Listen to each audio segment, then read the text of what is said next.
Et salut! Alors dans cette vidéo, on va parler du théorème d'inversion somme intégrale. Alors pour ça, je vous ai remis ici la partie qui correspond uniquement à ce théorème, et on va appliquer cette méthode à travers cet exemple-là. Donc nous, on veut l'intégrale de 1 à b de la somme de n puissance moins nx pour n allant de 0 à plus l'infini. Et donc ça, c'est si x appartient à 0 exclu plus l'infini.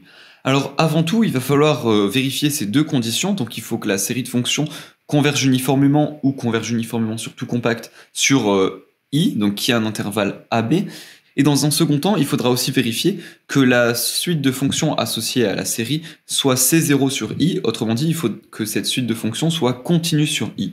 Mais avant tout, on peut se demander c'est quoi ce i? Alors i, on sait que c'est un intervalle AB, mais en fait cet intervalle AB, donc il doit être fermé, et en fait c'est l'intervalle qu'on a ici dans l'intégrale en fait. Là on retrouve AB, du coup il me suffit de regarder ici A et B, donc je sais que A est égal à 1 et B est égal à, là j'ai laissé B. Donc du coup maintenant que j'ai ça, je vais pouvoir vérifier si la série de fonctions converge uniformément. Donc est-ce que la somme pour n allant de 0 jusqu'à plus l'infini de ne moins nx converge uniformément ou converge uniformément sur tout compact sur i, donc est-ce qu'elle est CVU entre parenthèses C, donc sur 1b. Oui, c'est le cas. Nous, dans une vidéo, on avait prouvé qu'elle convergeait uniformément sur cet intervalle-là, sur l'intervalle 0 plus l'infini. Donc du coup, sur 1b, elle converge aussi. Alors peut-être ici, on aurait dû préciser que b finalement appartient à 1 plus l'infini, comme ceci. Comme ça, on n'aurait pas eu de souci et b, il est bien défini. Alors du coup, maintenant qu'on a vérifié ça, on peut passer à la deuxième condition. Donc, est-ce que la suite de fonctions associée à la série, donc autrement dit, est-ce que ne moins nx est C0 sur i, autrement dit, est-ce qu'elle est continue? On voit bien que là, on a un produit, on a une soustraction, on a une exponentielle et on a un produit encore une fois. Là, on fait que des produits, des exponentielles, des composés de parties qui sont continues. Donc ça, c'est bien C0. Du coup, maintenant, ce qu'on va pouvoir faire, c'est qu'on va pouvoir appliquer ce théorème d'inversion. Alors, du coup, pour ça, je vous propose qu'on le fasse tout de suite. Donc nous, on veut calculer ça. On veut calculer l'intégrale entre 1 et b de la somme de n égale 0 jusqu'à l'infini de ne moins nx, et je rajoute le dx parce que on ferme l'intégrale comme ceci. Alors ça, on ne sait pas le faire, et justement, on va utiliser ce théorème pour intervertir l'intégrale et la somme. Alors du coup, là, je vais faire quoi? Je vais intervertir les deux ici. Donc là, je vais dire que ça, c'est la somme pour n égale 0 jusqu'à plus l'infini de l'intégrale, vu que j'intervertis les deux, de 1 jusqu'à b, de ne puissance moins nx, comme ceci. Donc maintenant que j'ai ça, juste là, je vais pouvoir rajouter le dx, ici, voilà. Et là, dans cette égalité-là, je peux rappeler que c'est grâce à cette propriété-là, donc grâce à la CVU, à la convergence uniforme, que j'ai réussi à effectuer cette égalité, quoi. Voilà, c'est juste pour bien rappeler qu'il y a convergence uniforme, et je peux même rajouter aussi que c'est parce que c'est continu, donc c'est bien convergence uniforme plus continu, donc c'est pour ça qu'on peut faire cette interversion. Alors je vous propose que je calcule cette intégrale séparément, comme ça va être plus simple. Donc j'ai noté cette intégrale 1, et 1 est égal à quoi? Donc finalement, nous on veut l'intégrale, on va d'abord primitiver ne moins nx, donc ça c'est égal à quoi? Ça c'est égal à crochet moins e moins nx, attention on veut ça entre du coup nos bornes 1 et b, comme ceci. Donc là, c'est simplement une primitive, rien de plus compliqué, je vous laisserai la faire de votre côté. Et du coup, ça, à quoi c'est égal? C'est égal à, donc, moins e puissance moins n, attention, le x, il devient b, moins, et ensuite, là, je fais moins e moins n fois 1, donc moins e moins n, autrement dit plus e moins n, comme ceci. Et voilà, j'en ai fini avec le calcul de cette primitive. Alors du coup, maintenant, je vais pouvoir continuer ce calcul-là. Donc ça, c'est égal à quoi? Alors ça, c'est égal finalement à la somme pour n allant de 0 à plus l'infini de moins e moins nb plus e moins n, comme ceci. Mais en fait, on a une propriété des sommes qui nous dit que somme de a plus b, c'est la même chose que somme de a plus somme de b. Donc c'est ce que je vais faire ici. Donc ça, je vais dire que c'est égal à la somme quand n va de 0 jusqu'à plus l'infini de moins e moins nb, plus la somme pour n allant de 0 jusqu'à plus l'infini de e puissance moins n.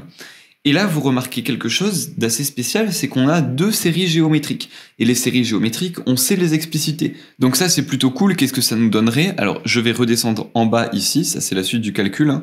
Donc ça, dans un premier temps, je vais le transformer en série géométrique. Donc là, le moins, je peux le sortir de la somme, hein. Il change absolument rien.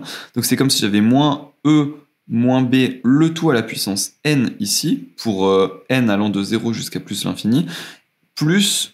Et donc là, pareil, je vais recopier la somme de n allant de 0 jusqu'à plus l'infini, de e puissance moins 1, le tout à la puissance n, comme ceci. Donc là, on les voit bien, cette fois-ci, nos séries géométriques. Et on sait que les séries géométriques, elles convergent si ce qu'on a à l'intérieur de la série ici est plus petit que 1. Alors je vous propose d'abord qu'on écrive vers quoi elles convergent, et ensuite on écrit sur quel intervalle elles convergent.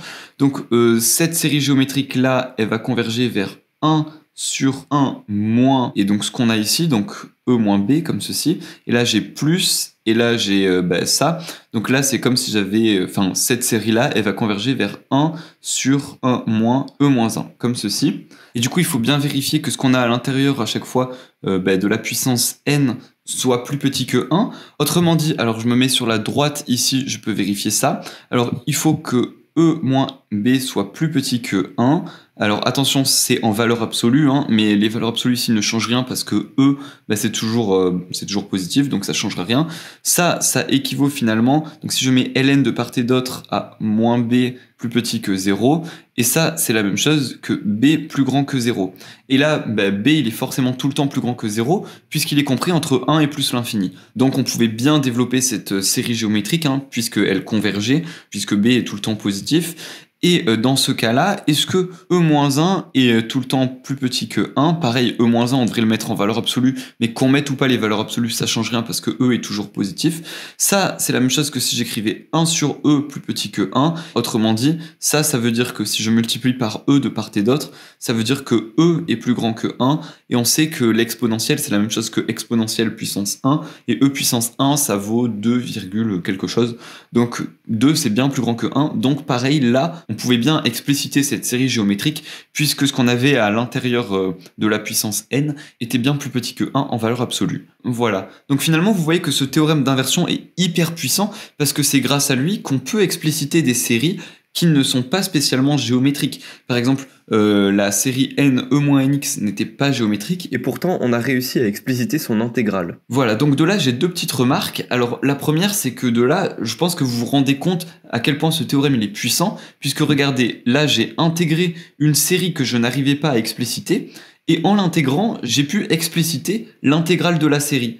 Donc du coup, si je dérivais en fait l'intégrale de la série, ça revient à dériver ça. Et au final, vous voyez qu'on peut avoir une fonction explicite pour cette série-là, pour la série n(e-nx), alors que en vrai, on ne sait pas expliciter une série, sauf quand on passe par les séries géométriques, justement grâce à ce théorème d'inversion. Donc vous voyez que c'est hyper important de connaître ce théorème d'inversion.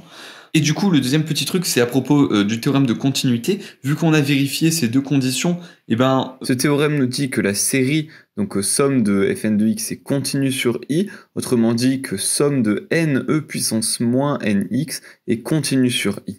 Voilà, donc j'espère à travers cette vidéo que vous aurez bien compris ce théorème d'inversion somme intégrale, que vous saurez comment le faire, mais également que vous avez commencé à entrevoir l'importance de ces théorèmes pour justement expliciter des séries de fonctions. Donc si c'est le cas, vous pouvez lâcher un petit like, ça fait super plaisir. Si vous avez des questions ou quoi, bien sûr, vous pouvez les laisser dans les commentaires. Et nous, on se retrouve dans la prochaine vidéo, cette fois-ci pour parler du théorème d'inversion somme dérivée. Du coup, à tout de suite.